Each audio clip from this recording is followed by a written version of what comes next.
Okay, we're gonna make some sangrias today from West Virginia Fruit and Berry. This is my recipe that I have on the website. And we're gonna cut up some lemons and oranges here. We wanna take one orange and just cut it into rings here. We take the oranges and we put them in a pitcher. Then we're going to take one lime. I like to take the ends off if they're not really good.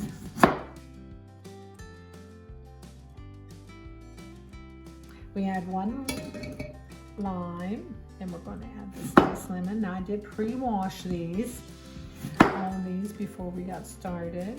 But you want one lemon, one orange, and one lime. Simple, simple. And that's what the beauty of a sangria is, in my opinion, is the fresh fruit. And then we add a half a cup of brandy. And then we use a quarter of a cup fresh lemon juice that I pre-squeezed here a bit of. And then we take a third of a cup of frozen lemonade concentrate. Then we take a third of a cup of orange juice.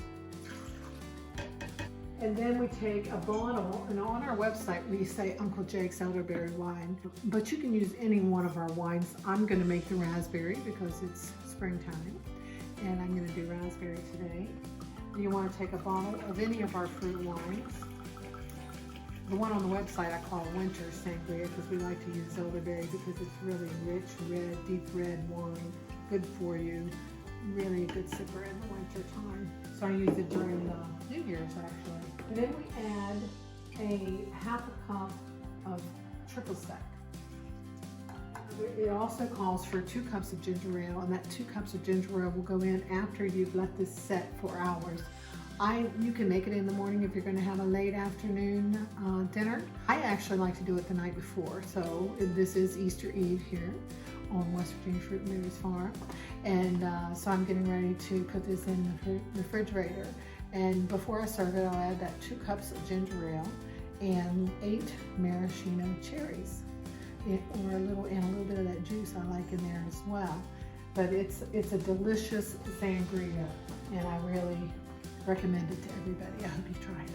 Happy Easter!